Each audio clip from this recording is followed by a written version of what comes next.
So a minute ago, when Jeremiah prayed, I laughed at something he said. Not because he said something odd, but because I thought, they don't know what's coming today. He asked that God would give me something like basically meaningful to share with you, but I'm actually looking for something meaningful that you have to share with me today and with each other.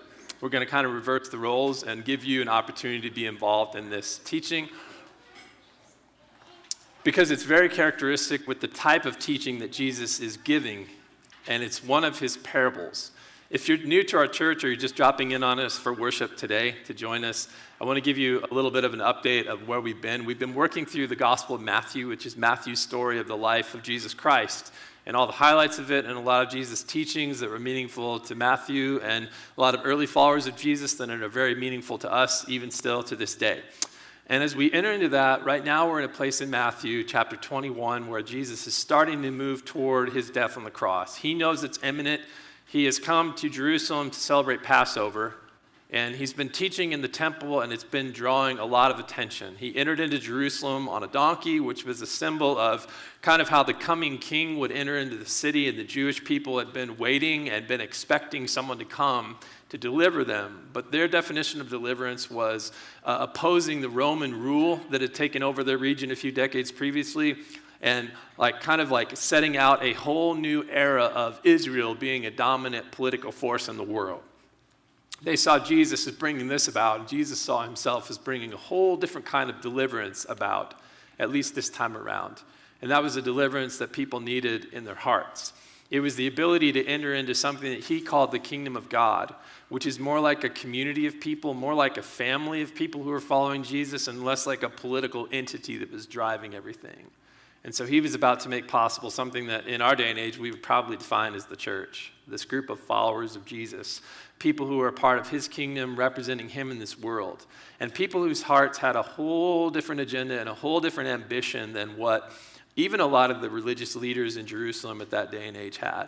A lot more selfless, a lot more humble, a lot less attention-driven than what people in their own human natures pursue. And so that's kind of the context surrounding this conversation. Jesus is going to be teaching in the temple courts, and he's telling some stories called parables. And these parables, they elicit a lot of different types of reactions from people. And part of the parables, part of the purpose is to show us something, some aspect about who Jesus is, or about how God's kingdom operates, or about what the value system is. What is prized in God's kingdom versus what is prized and valued in just the world, run by humans every day that you experience face to face. How do God's people, his community, how does that operate differently from the way that people just, on default operate? And so these parables are meant to teach us something about that. They're not necessarily meant to teach us a specific moral lesson. We have different stories that we tell in our culture. One of the things is the boy who cried wolf. My parents told me about that when I was a kid. And the whole moral of that is tell the truth, because if you don't tell the truth, people won't believe you when you are telling the truth, right? That's the point. And these stories are a little bit more elusive than that. It's not just driving at a moral point. It's also not meant to teach you, every little aspect of the story isn't meant to be overanalyzed to determine things about theology, about who God is, about salvation, about eternity and how it operates. But there is some point, some value in God's kingdom, or some maybe even confrontation that Jesus is trying to have on the level of people's hearts. So he's trying to reveal something that's a little bit deeper through these parables, and something at the moment. And we can take that and we can draw principles from it, but Jesus has very specific purposes. Every time he tells one of these stories, you have to think about who his audience is and what he's doing in their hearts and what the point of all this is. And so we're going to take a little journey this morning together. One of the things that Jesus compares parables to is a treasure house. And we certainly didn't have any treasure houses around when I was a kid. I would have loved that. But we did have grandma's attic. Let me tell you about my grandmother's house. She lived in a 100-year-old farmhouse in Indiana, rural Indiana. And they had a very unfinished attic when I was a kid. And I would wander up these creaking wooden stairs into this very dimly lit space above this farmhouse. And there were all of these different items from throughout her past, her childhood, my mom's childhood. And then my grandfather had a corner room where he was a carpenter, so he had some tools on the side. He had some of his guns that he used for hunting back when he was a boy. And so it was this treasure trove of like old things. And they had a few newer things. They'd probably store some Christmas gifts up there from time to time as well to hide them from us. But every time we walked in, it was like a moment of discovery. We never knew what we were going to uncover in my grandmother's attic. And that's what Jesus compares these parables to. You never quite know what you're going to discover when you step into these. And the more you think about them, because they told these stories so you would get them in your head and you'd reflect on it. They'd come back, at night, you'd wake up in the morning thinking about, or wake up in the middle of the night thinking about what this story that Jesus told meant. And you'd think, maybe weeks or months or years later, another light bulb goes off and you think, oh, I see that. Maybe he was trying to communicate that. So we're going to try to imitate that this morning, because these aren't just parables meant for you to hear my perspective on it. It's meant for God to interact with you kind of on a heart level and to teach you something from it, not just for you to hear my thoughts on it, because that's kind of a shallow perspective anyway. And that's what a lot of times preaching in churches tends to boil things down to. Here's the right way to see this. But the parables, they're a little trickier than that. And I'm not going to see everything. And you probably aren't either. Let's talk about these stories from Matthew 21, 28 to about 45 today. We may not finish everything. I'm not so intent on finishing it all as I am with giving you a process of how to kind of approach these. So we're going to get a little workshop today on parables and thinking through things. It's very fitting because here's the first statement Jesus makes, and that's kind of the verse I told you about the treasure trove of parables, how it's like a storeroom with treasures inside of it. So we can just move on to the next slide if you'd like. But here's a question. This is the first thing Jesus says before he tells these two stories. What do you think? So that's what I'm inviting you into this morning. What do you think when you hear the story? Here's a story. A human had two children. He went to the first and he said, "My child, go work in the vineyard today." So, first century Israel, very plausible scenario, vineyards all around that area. So the dad or the mom, the parent figure here, says, "I need you to go work in the vineyard today." Child number one says, "I don't want to." If you're a parent, have you ever had kids respond to you that way? I certainly have. Happens all the time, right? "I don't feel like it, Dad. I don't want to, Mom. I'm not going to do that." Kind of rude, but that's the child's response. Okay. But later, the child changed his mind, and he went, and he worked in the vineyard. Then, the parent, the man, the dad, the mom, whomever, went to the other child and said the exact same thing. "My child, I want you to go work in the vineyard today." And this is the response from the second one. "I will, master." How many of your kids call you master, right? That's a form of respect, right? I'd be pretty impressed if one of my kids looked at me and said, "Yes, master, I will." Or I'd think that I'd somehow stumbled into Star Wars in another dimension or something, right? "Yes, my young Padawan, go to the vineyard today and work for me." But the child's super respectful. "I will do it exactly as you said. Yes, sir. Yes, ma'am." But Jesus says he didn't go. "Sure, I'll do it." And then gets distracted or whatever, does other things. And then Jesus throws this question out. He says, which of the two did his father's will? Did the parents' will? What do you think? What do you think about this? Just so we're not sporadic all over the place, I'm going to give you some guiding specific questions to get your thoughts out of this. Let's look at the parent first. From some of the terms later on, it seems like a dad. It doesn't really matter, though. What does the parent want in this story? This is audience participation, by the way, so it's really going to be kind of awkward for church, because normally you don't. That's not expected, right? What does the parent want? Okay, slow down a little bit because I can't process that fast. One, labor, right? The parent wants somebody to work, okay? Somebody else said the parent wants obedience, okay? What was the third thing that I heard? I think Gene said it. Compliance. The parent wants compliance. If you're a parent, maybe you feel these things. I want my child, I want compliance. Yes. Help. The parent maybe wants help because this vineyard, perhaps, it's a large vineyard. So maybe they do want obedience and compliance. and, response, labor, help. But what does the parent want? A drink? Respect? What else does the parent want? To raise their child right. Because now we're getting into like layer 2. Surface layer was compliance, obedience, a break, help. Time just for him to get a drink, right? Because he wants someone else to do the work, so he doesn't have to. But layer number 2 is maybe this parent wants to teach their child something about life and how it works, right? Something deeper. Because if you don't form some sort of a work ethic, how is that going to play out later on in life, right? What does the parent want? Want the child to want to help. To want the child to want to help. So this is even like a layer deeper than that. They want them to form this work ethic, but they want the child to maybe see the value of that, right? So now we're kind of entering into like layer 3 down. They want them to see this is something that I should want to do. And sometimes you have to put somebody in a scenario for them to learn that, right? What does the parent want? A happy and successful child? And maybe even think down the road. What about this vineyard? What is it in their culture? When this parent is dead and gone, who will have this vineyard? The child, right?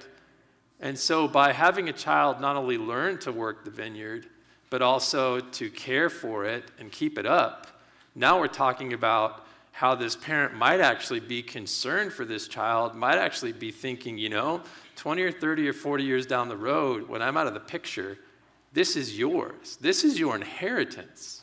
So not only do you need to learn to keep it up, but you also, this is my gift to you. It's for you. I'm doing this all for you, and I want it to be in good condition so you can have a thriving vineyard that will bless you and provide for you throughout your life. And so now you see more about the parent, right? That's the intention of a parable. Here's question number 2. Why does the first child, this is the reluctant one, this is the child who kind of gets mouthy, mouths off and says, I don't want to do it. But that child decides to go do it. Why does that child decide to go work the vineyard? When he told the parent or she told the parent, nope, not going to do it. Conscience, okay. That's a viable answer, right? Sometimes you do things and you realize, I feel kind of guilty for that. What else? Consequences, yeah, we're on the top layer there, right? I mean, what's going to happen to me? I was pretty rude to my parent, but if I don't follow through, what are the consequences going to be? Why did the child decide to go to work?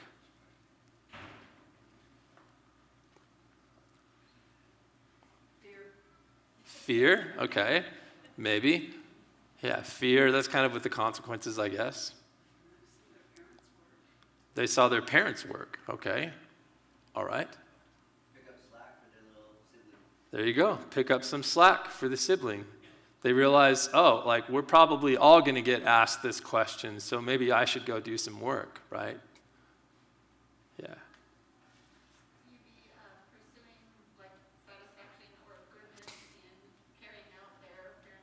Okay, yeah, maybe this is satisfying. Maybe they look and they think, well, gee, mom and dad, they do a lot of stuff for me, right? I mean, when I was a kid, they took care of everything I needed. We do have food on the table most days, and it's probably not because of my contribution. And, they do a lot to care for us. They provide these gifts for us, good gifts. They're there for us. They spend time with us. They take us out to do experiences. And you know what? Maybe I should give back a little bit. Maybe I should serve them. Maybe I should respond to love with love. Maybe, what? I don't know, right? But this is where we're supposed to go, right? What's going on inside of this child? What's happening? And maybe this child looks and they see their former condition, I was a jerk to my parents. I'm repentant. So conscience plays a part, and they realize, I need to be a different person. And what my parent wants, maybe they're starting to connect the dots. My parent, this is going to become my inheritance. Maybe dad or mom actually has my best interests at heart. So maybe I should change. Let's talk about the third question. Why does the second child, this is the yes sir, yes ma'am child, why do they abandon their word? Why do they go against what they've said? Sure, I'll do it right away. I'll be right there, right to the vineyard. Then they never show up. What's going on in their life? What do you think? Competition and appeasement. Okay, competition and appeasement. Yeah, I just wanted to maybe say the right thing at the right time. Have you ever done that? Have you ever said what somebody wants to hear just to get them off your back, even as not a child, right? What else? The sibling who said no did work, so maybe he thought he could. Sure. Yeah, what a great concept. You know, like Brother Johnny said no, but then he went out there. I'm sure we don't need 2 workers out in the vineyard, you know. One's good. I'm fine. What do you think?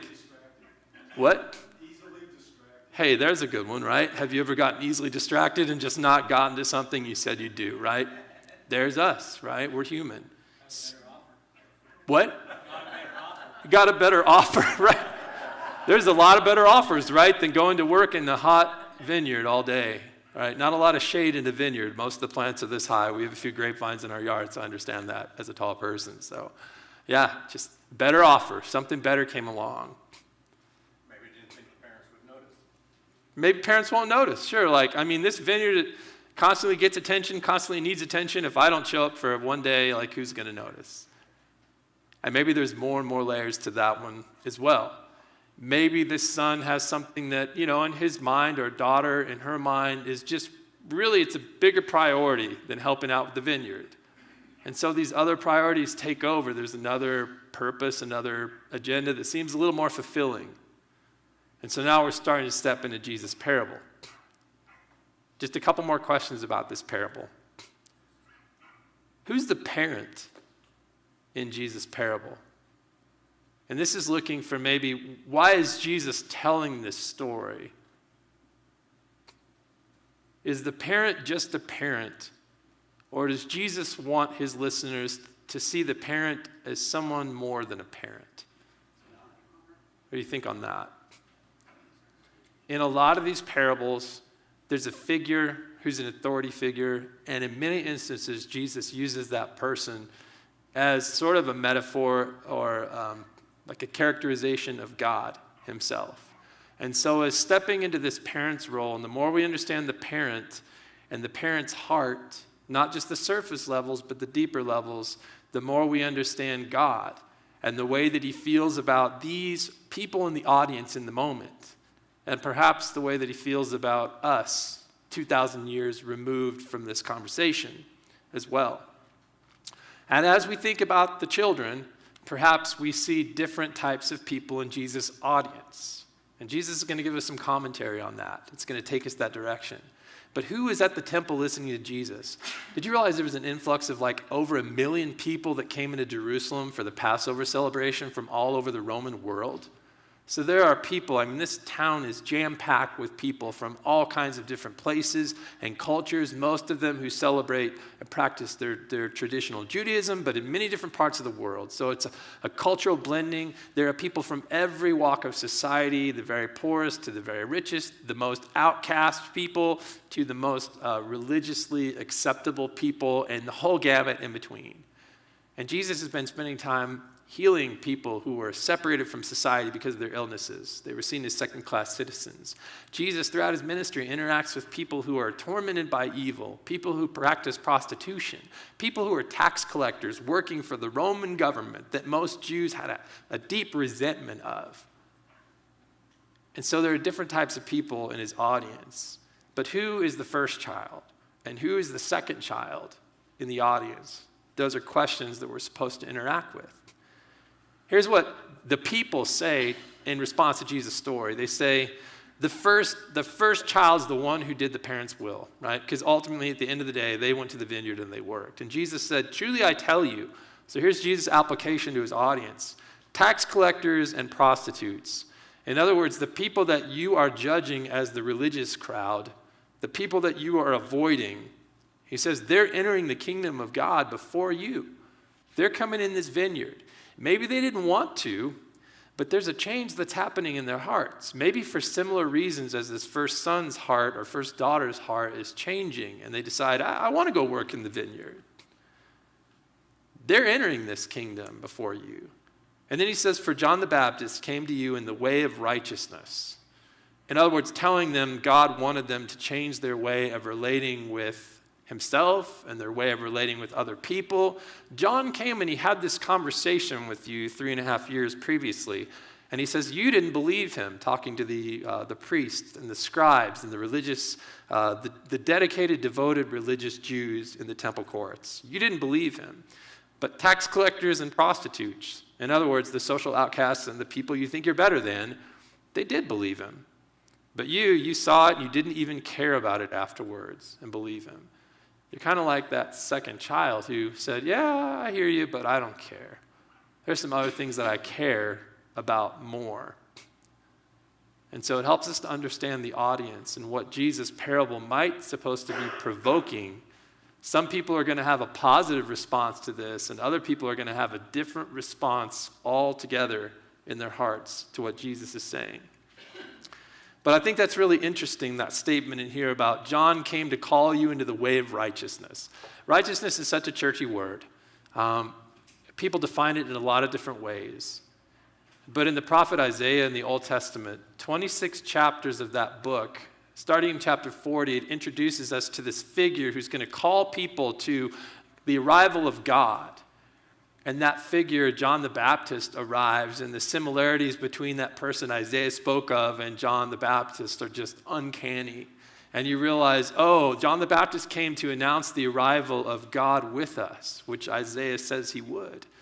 But as those chapters continue throughout Isaiah, they tell us what this way of righteousness that John was calling the people to look like. And so I want to give you, as a kind of a final thought for this morning, a snapshot into that. And so if you would, can you go to the next slide here? This is going to be 2 slides. I want to read this to you, but this is a picture of what life in God's kingdom, if you will, looks like. The kind of life Jesus was calling people into, the kind of way of right living with God and right living with people that John the Baptist was calling people into as well. This is how Isaiah describes that, describes the type of life in God's kingdom and the heart that God's looking for. And he uses an illustration. He uses the imagery of fasting as a contrast because the Jews in Isaiah's time thought if they did these rituals that God would be pleased with them. And if I go without food and I suffer, God will take note of that and he'll see that I'm serious about him and he'll be so pleased with me. But Isaiah says this is not the fast God is looking for. He's looking for you to break away from not food, but things in your life, to fast from things in life that are not good elements of your life. And here's what he lists on that list. The chains of wickedness, so things in your life that are opposed to God. To untie the ropes of the yoke, to set the oppressed free, and to tear off every yoke. And so there was oppression that was happening in their society, just like oppression happens in all societies today. So how can I make it to where people experience freedom? Freedom from human oppression, freedom from mistreatment, freedom from, having their lives controlled by some system beyond their control that just wants to use them and take advantage of them, freedom from oppression by substances or addictive behaviors that we enter into in life, all these sorts of things. He says God's kingdom is about stripping that away. He says, is it not to share your bread with the hungry? Is this not John the Baptist and Jesus' way of right living with God and people? Isn't it to share your bread with the hungry, to bring the poor and homeless into your house, to clothe the naked when you see them, and not to ignore your own flesh and blood? So it's looking for people who need help in society and inviting them into our own home to share meals or meet simple needs. It's not ignoring our own flesh and blood, our family. It's easy to ignore family, especially if they don't treat you well, right? Then your light will appear like the dawn, like the sun when it just peeks over the horizon. It's blinding. That's what your light will look like, and your recovery will come quickly, because Israel was in a state of kind of sliding down a slope toward being attacked ultimately by other nations and sent into exile. He says your righteousness, there's that key word, will go before you, and the Lord's glory will be your rear guard. So when people look at you, they'll see a representation of the way that God would live. He says, if you get rid of the yoke among you, the things that bind you, that oppress you. And then he says, the finger pointing and malicious speaking. Are there people that you like to point fingers at? Are there people that you like to talk about because you're so much better than they are, you feel? Or like their way of approaching life is so much different or so wrong compared to your way of approaching life. And it's so easy to just point out the flaws in those people and to talk about these groups of people. That's what Israel was caught up with. That's what the religious leaders in Jesus' day were caught up with. And that's completely contrary to the way of life in God's kingdom. So who are those people that we enjoy thinking we're better than? Or we enjoy saying, those people, if only they got it right, their life would be so much better. Is that us? He says, if you offer yourself to the hungry and satisfy the afflicted one, people who are dealing with health issues, people who have a weight of emotions or stresses. I talked with some of you this morning, you talked about some of the burdens you're carrying, and it's so intense. And part of life is sharing each other's burdens and bearing each other's burdens up and encouraging each other when we're going through difficult times. He says, then your light will shine in the darkness, and your night will be like the noon sun. The Lord will always lead you and satisfy you in a land that's dry. He'll strengthen your bones. You'll be like a watered garden in a spring that never runs dry. Some of you are going to rebuild ruins. You'll restore foundations. You'll be called a repairer of the broken walls, a restorer of the streets where people live. So your focus is going to be on bringing restoration to life, to the world around you, to the earth, to people who are part of your lives. And then he says, if you keep from desecrating the Sabbath, from doing whatever you want on my holy day, if you call the Sabbath, which was the seventh day, the Jewish day of rest and focus on the Lord, if you call it a holy day and honorable, if you honor it, not going your own ways, seeking your own pleasure, talking business, but if you focus on me, he says, then you'll delight in the Lord. So this is more in line with the values Jesus is presenting. But yet there are other people in the conversation in Jesus' audience who have a totally different agenda. And ironically, they're the most religious people in the room. And so the question that we're left with is, what's going to happen? What happens to the second son that, said, you sure I'll do it, and didn't? And that's an open-ended question.